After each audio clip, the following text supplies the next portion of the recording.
जय गुरु जी। जय गुरु जी। गुरु जी की प्यारी संगत को और गुरु जी महाराज जी का शुक्राना है। संगत जी हमेशा की तरह लख लख बार शुक्राना है। और आ जाइए, जल्दी से जुड़ जाइए शिव पुराण सत्संग सेवा में। और अभी अभी जस्ट मैं घर पहुंची हूँ और गुरु जी महाराज जी का ना बड़ा ही प्यारा मैसेज आया। मुझे हंसी भी आती है कि गुरु जी महाराज कैसे करंट सिचुएशन जो होती है ना उस पे मैसेज भेजते हैं। और मैसेज क्या है संगत जी, वो मैं आपसे साझा करती हूँ।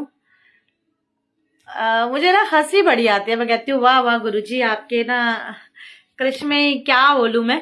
गुरु जी का मैसेज आया कि कुड़िए मैं जानदा तेरे ऊपर बड़िया रिस्पॉन्सिबिलिटीज न, तू कदी कदी परेशान भी हो जाती है, पर संध्या बेला शुक्राना ते कर दे। और मुझे लिटरली संगत जी हंसी आ गई। मैं कहा वाह गुरु जी, आप जानते भी हो कि मेरे पे सच्ची में अब कितनी ज्यादा रिस्पॉन्सिबिलिटीज हैं। कटरा से वापस आई हूँ, उसके बाद सत्संग गई हूँ, अब घर आई हूँ तो मुझे सब्जी शाम की बनानी है, वो सब सोचना है एक्चुअली बहुत कुछ। तो अभी ना मन ही मन, मैं सच्ची बोलूं 7:30 हो रहे थे तो मैं सोच रही थी रहने देती हूँ शिव पुराण का पाठ, क्या करूं क्योंकि फिर मिस हो जाता है, क्योंकि अब डेली डेली सत्संग है। तो मैंने कहा नहीं, अगर 7:30 हुए हैं तो कोई बात नहीं, कर देती हूँ। तो अभी मन में ना ये प्लान ही कर रही थी, तो जैसे ही मैंने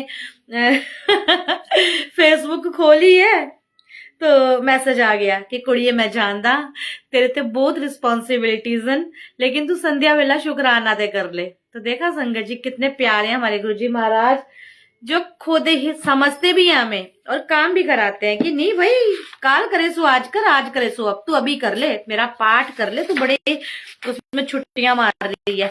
और जब मैं मम्मी घर जाती हूँ ना तो मेरे लिए बहुत टफ हो जाता है, क्योंकि वहां मेरे भाई के प्यारे प्यारे 2 बच्चे हैं, मेरी सिस्टर की बेटी है और मेरी एक और सिस्टर आई हुई है, उसकी बेटी है। और गुरु जी महाराज जी के आशीर्वाद से, माता रानी के आशीर्वाद से एक अच्छा हरा भरा परिवार है मायके में ना।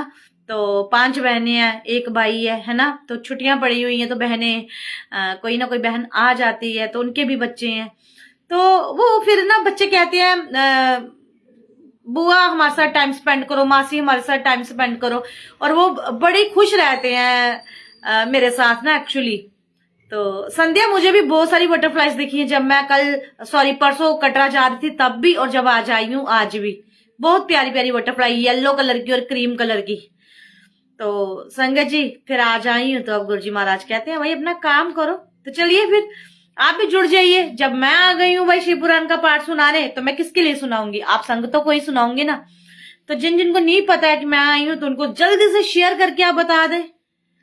जय गुरु जी महाराज। जो भी हमें पाठ करना है मेरी बच्ची अर्पण से मोक्ष मिलना चाहिए। तो जो भी आपकी मनोकामना है संगत जी, आप भी जल्दी से गुरु चरणों में रख दीजिए वो, और अरदास लगा लीजिए और इस पाठ का आनंद लीजिए। तो सतगुरु जी महाराज जी के चरणों में प्रणाम है, मेरे गणपति गणेश जी के चरणों में प्रणाम है, और मेरे जो जितने भी कुल के देवी देवता हैं उनके चरणों में प्रणाम है। और आज एक घर पे सत्संग गए थे, तो कईयों को ना आपको पता है स्पेशली कुछ लोग सत्संग नहीं आते हैं, वो स्पेशली कुछ नोटिस करने आते हैं और इंसल्ट करने आते हैं, क्योंकि उनका मकसद ही यही होता है। तो हम जिस घर पे गए आज सत्संग करने, तो बहुत ब्लेस्ड सत्संग हुआ है। और देखिए क्या होता है, संगत की ना अपनी चॉइस होती है कि वो गुरुजी को कैसे वेलकम करेंगे। जब आपका प्यार जो होता है ना वो आपसे करवाता है, और बड़ी सारी संगति होती है वो कहती है कि हमें डोल से वेलकम करना है गुरुजी महाराज जी का। शायद गुरुजी महाराज जी ने उनकी कोई इच्छा पूरी की होगी, तो वो खुशी खुशी गुरुजी महाराज जी को अपने घर पे पॉजिटिविटी के साथ, खुशियों के साथ,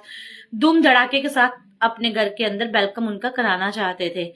और सबकी अपनी इच्छा होती है ना। जब मेरे घर पे भी हो कभी, तो मैं अपनी चॉइस से चाहूंगी कि मेरा मन है, मेरे जो सदगुरु जी महाराज ऐसे आए, है ना, सभी के दिमाग में होता है।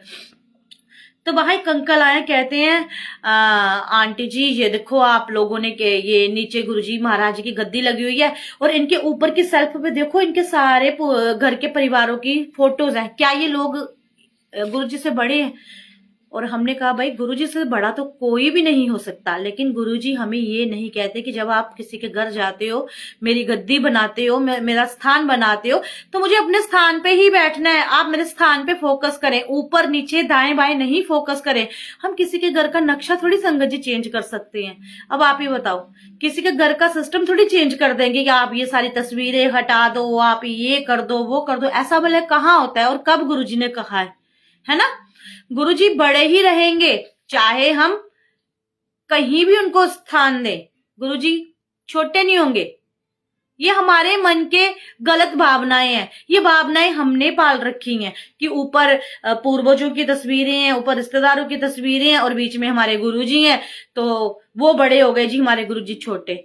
सतगुरुओं का स्थान जो होता है ना संगत जी, कुर्सियां सोफों पे नहीं होता, दिल में होता है। सबसे पहले वो दिल में बसते हैं।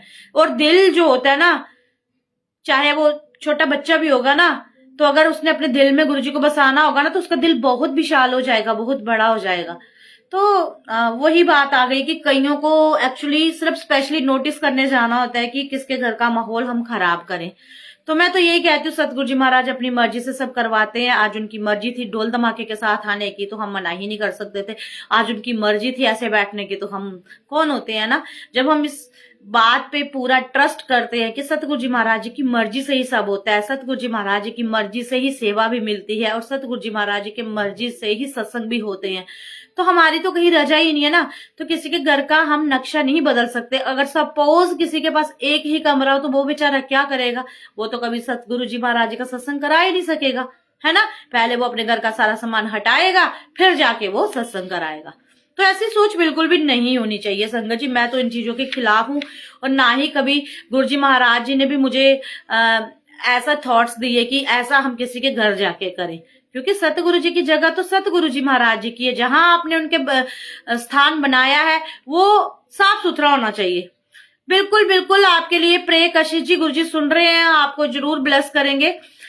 तो चलिए संगत जी मंत्र जाप कर ले, तो उसके बाद फिर आज का पाठ करेंगे, तो फिर टाइम हो जाएगा, फिर मेरे को किचन में भी जाना है। तो चलिए, ओम नमो शिवाय, शिव जी सदा सहाय। ओम नमो शिवाय, गुरु जी सदा सहाय। ओम नमो शिवाय, शिव जी सदा सहाय। ओम नमो शिवाय, गुरु जी सदा सहाय। ओम नमो शिवाय, शिव जी सदा सहाय। ओम नमो शिवाय, गुरु जी सदा सहाय। ओम नमो शिवाय, शिव जी सदा सहाय। ओम नमो शिवाय, गुरु जी सदा सहाय। ओम नमो शिवाय, शिव जी सदा सहाय। ओम नमो शिवाय, गुरु जी सदा सहाय। जय गुरु जी। और बाकी संगतों को भी साझा कर दीजिए संगत जी, ताकि वो भी आनंद ले सके इस पाठ का। तो आज का विषय है कामदेव के नामों का निर्देश, उसका रति के साथ विवाह तथा कुमारी संध्या का चरित्र, वशिष्ठ मुनि का चंद्रभाग पर्वत पर उसको तपस्या की विधि बताना। तो सुनिएगा ध्यान से। ब्रह्मा जी कहते हैं, मुने, तदंतर मेरे अभिप्राय को जानने वाले मरीचि आदि मेरे पुत्र सब मुनियों ने उस पुरुष का उचित नाम रखा। दक्ष आदि प्रजापतियों ने उसका मुंह देखते ही परोक्ष के भी सारे वृत्तांत जानकर उसे रहने के लिए स्थान और पत्नी प्रदान की। मेरे पुत्र मरीचि आदि द्विजों ने उस पुरुष के नाम निश्चित करके उससे यह युक्त बात कही। ऋषि बोले, तुम जन्म लेते ही हमारे मन को भी मथने लगे हो, इसीलिए लोक में मनमथ नाम से विख्यात होोगे। मनोभाव तीनों लोकों में तुम इच्छा अनुसार रूप धारण करने वाले हो। तुम्हारे समान सुंदर दूसरा कोई नहीं है, अतः काम रूप होने के कारण तुम काम नाम से भी विख्यात हो। लोगों के मदमत बना देने के कारण तुम्हारा एक नाम मदन होगा। तुम बड़े दर्प से उत्पन्न हुए हो, इसीलिए दर्पक कहलाओगे, और सदर्प होने के कारण जगत में कंदर्प नाम से भी तुम्हारी ख्याति होगी। समस्त देवताओं का सम्मिलित बल पराक्रम भी तुम्हारे समान नहीं होगा, अतः सभी स्थानों पर तुम्हारा अधिकार होगा और तुम सर्वव्यापी हो जाओगे। जो आदि प्रजापति हैं, वे भी ये पुरुषों में श्रेष्ठ दक्ष तुम्हारी इच्छा के अनुरूप पत्नी स्वयं देंगे। वह तुम्हारी कामनी तुमसे अनुराग रखने वाली होगी। ब्रह्मा जी बोले, मुने, तदंतर में वहां से अदृश्य हो गया। उसके बाद दक्ष मेरी बात का स्मरण करके कंदर्प से बोले, कामदेव, मेरे शरीर से उत्पन्न हुई मेरी यह कन्या सुंदर रूप और उत्तम गुणों से सुशोभित है। तुम इसे अपनी पत्नी बनाने के लिए ग्रहण करो। यही गुणों की दृष्टि में सर्वथा तुम्हारे योग्य है। महातेजस्वी मनोभाव जो सदा तुम्हारे साथ रहने वाली है और तुम्हारी रुचि के अनुसार चलने वाली होगी। धर्मता ये सदा तुम्हारे अधीन रहेगी। ऐसा कहकर दक्ष ने अपने शरीर के पसीने से प्रकट हुई उस कन्या का नाम रति रखकर उसे अपने आगे बैठाया और कंदर्प को संकल्प पूर्वक सौंप दिया। नारद, दक्ष की वह पुत्री रति बड़ी रमणीय और मुनियों के मन को मोह लेने वाली थी। उसके साथ विवाह करके कामदेव को भी बड़ी प्रसन्नता हुई। उनकी अपनी रति नामक सुंदर स्त्री को देखकर उसके हाव भाव आदि अनुरंजित हो कामदेव मोहित हो गया। तात उस समय बड़ा भारी उत्सव होने लगा, जो सबके सुख को बढ़ाने वाला था। प्रजापति दक्ष को इस बात को सोचकर बड़े प्रसन्न थे कि मेरी पुत्री इस विवाह से सुखी है। कामदेव को भी बड़ा सुख मिला, उसके सारे दुख दूर हो गए। दक्ष कन्या रति भी कामदेव को पाकर बहुत प्रसन्न हुई। जिसे संध्या काल में मनोहरिणी बिंदुमाला के साथ मेघ शोभा पाता है, उसी प्रकार रति के साथ प्रिय वचन बोलने वाले कामदेव बड़ी शोभा पा रहे थे। इस प्रकार रति के प्रति बारी मोह से युक्त रतिपति कामदेव ने उसे अपनी तरह अपने हृदय के सिंहासन पर बिठाया। जैसे जोगी पुरुष जोग विद्या को हृदय में धारण करता है, उसी प्रकार पूर्ण चंद्रमुखी रति भी उस श्रेष्ठ पति को पाकर उसी तरफ सुशोभित हुई, जैसे श्री हरि को पाकर पूर्व चंद्रनाना लक्ष्मी शोभा पाती है। सूत जी कहते हैं, ब्रह्मा जी की यह कथा सुनकर मुनि श्रेष्ठ नारद मन ही मन बहुत प्रसन्न हुए और भगवान शंकर का स्मरण करके हर्ष पूर्वक बोले, महाभाग विष्णु शिष्य महामते विदाता, आपने चंद्रमौली शिव की यह अद्भुत लीला कही है। अब मैं ये जानना चाहता हूँ कि विवाह के पश्चात जब कामदेव प्रसन्नता पूर्वक अपने स्थान को चला गया, दक्ष भी अपने घर को पधारे तथा आप और आपके मानस पुत्र भी अपने अपने धाम को चले गए, तब पितरों को उत्पन्न कराने वाली ब्रह्मा कुमारी संध्या कहाँ गई? उसने क्या किया और किस पुरुष के साथ उसका विवाह हुआ? संध्या का ये सब चरित्र विशेष रूप से बताइए। ब्रह्मा जी ने कहा, मुने, संध्या का वह सारा चरित्र सुनो, जिसे सुनकर समय कामनियां सदों के लिए सती साध भी हो सकती हैं।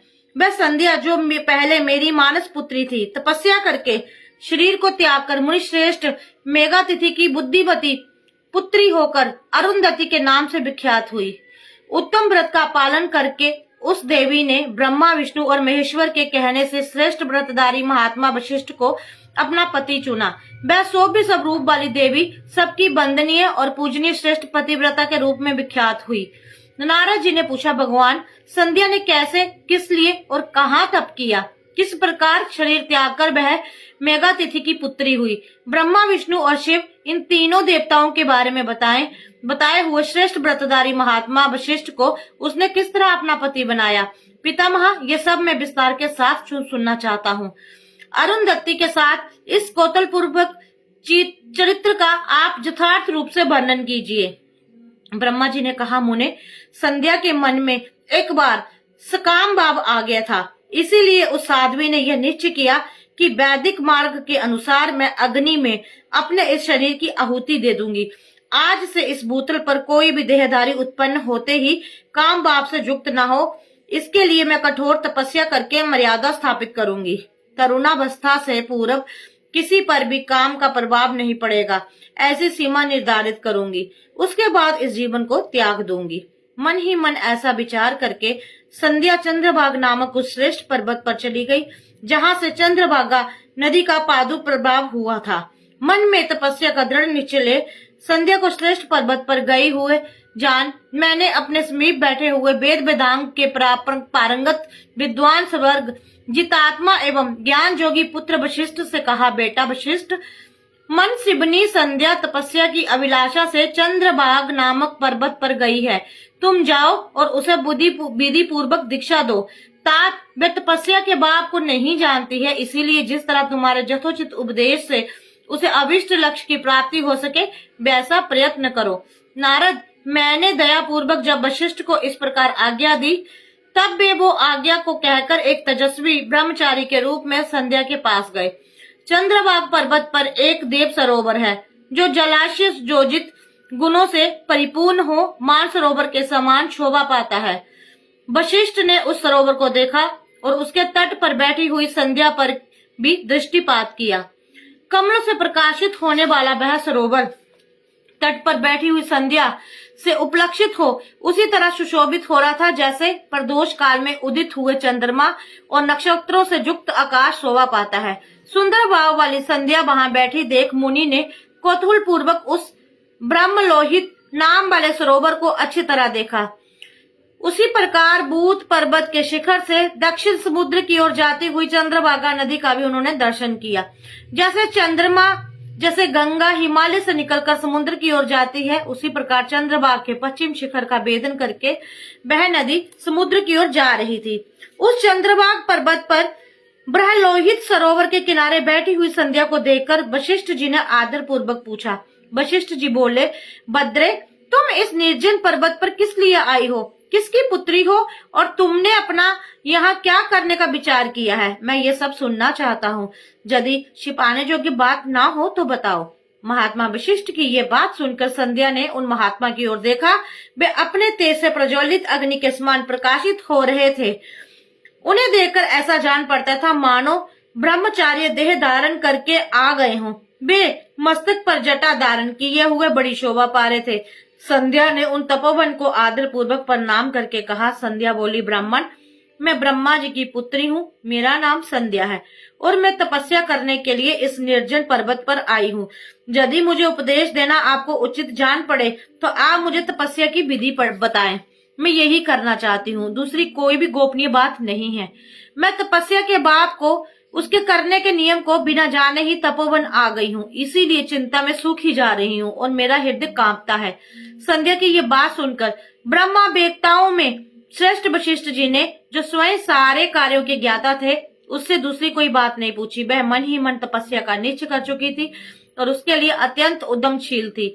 उस समय वशिष्ठ ने मन से भक्त वत्सल भगवान शंकर का स्मरण करके इस प्रकार कहा। वशिष्ठ जी बोले, शुभानने, जो सबसे महान और उत्कृष्ट तेज है, जो उत्तम और महान तप है तथा जो सबके परमाराध्य परमात्मा है, उन भगवान शंभु को तुम हृदय में धारण करो, जो अकेले ही धर्म, अर्थ, काम और मोक्ष के आदि कारण है। उन त्रिलोकी के आदि सत्रष्टा अद्वितीय पुरुषोत्तम शिव का भजन करो। आगे बताए जाने वाले मंत्र से देवेश्वर शंभु की आराधना करो, उससे तुम्हें सब कुछ मिल जाएगा, इसमें संशय नहीं है। ओम नमो शंकराचार्य, ओम नमो शंकराय ओम, इस मंत्र का निरंतर जप करते हुए मौन तपस्या आरंभ करो और जो मैं नियम बताता हूँ उन्हें सुनो। तुम्हें मौन रहकर ही स्नान करना है। मौन लंब पूर्वक ही महादेव जी की पूजा करनी होगी। प्रथम 2 बार छठे समय में तुम केवल जल का पूर्ण आहार कर सकती हो और तब जब तीसरी बार छठा समय आए तब केवल उपवास किया करो। इस तरह तपस्या की समाप्ति तक छठे काल में जलाहार एवं उपवास क्रिया होती रहेगी। देवी, इस प्रकार की जाने वाली मौन तपस्या ब्रह्मचार्य का फल देने वाली तथा संपूर्ण अभिष्ट मनोरथों को पूर्ण करने वाली होती है। यह सत्य है, सत्य है, इसमें संशय नहीं है। अपने चित्त ऐसा शुभ उद्देश्य लेकर अपनी इच्छा अनुसार शंकर जी का चिंतन करो। वे प्रसन्न होने पर तुम्हें अवश्य ही अभिष्ट फल प्रदान करेंगे। इस तरह संध्या को तपस्या करने की विधि उपदेश दे मुनीश्वर वशिष्ठ यथोचित रूप से उससे विदा ले वहां से अंतर ध्यान हो गए। बोलो महा शिव शंकर भगवान की जय, बोले नाथ बोले भंडारी की जय। तो संगत जी, आज का विषय में इतना ही और हर हर महादेव जरूर लिखें, बोले शंकर के चरणों में प्रणाम जरूर करें और अपनी भूल चूक की माफी जरूर मांगे। तो बहुत ही शुक्राने संगत जी गुरुजी महाराज जी के। तो आज 40वां दिन गुरुजी महाराज जी ने ब्लेस किया है शिव पुराण का। तो शुक्राना है मेरे सतगुरु जी महाराज। और जाने अनजाने में मुझसे कोई भूल हो, जो मेरे जो आपका परिवार है गुरु संगत है उनसे कोई भूल हो तो हमें माफी देना। तो संगत जी आप भी मुझे माफी देना। और बहुत सारे लोग बोलते हैं अनु आंटी अब थकते नहीं हो, तो मैं बहुत थकती भी हूँ, लेकिन जब धर्म कर्म की बात हो ना, तो जो सेवा आपको दी हो ना सतगुरु जी महाराज ने, तो हमेशा कोशिश करें कि आप उससे दूर ना हटे, उससे पीछे ना हटे, क्योंकि बड़े ही कर्मों से ये सेवा मिलती है। ये धर्म कर्म का जो मार्ग है ना, ये थोड़ा सा कठिन है, तो कठिनाइयां तो आपको सहन करके ही ईश्वर मिलेगा। तो ईश्वर की प्राप्ति करनी है तो इन राहों पर चलिए, समय निकालिए। तो हर हर महादेव। इस पाठ को आगे भी साझा कर दे, जिन संगतों ने नहीं सुना होगा वो भी सुन लेंगी। तो चलिए संगत जी, जय गुरु जी। तो अभी मैं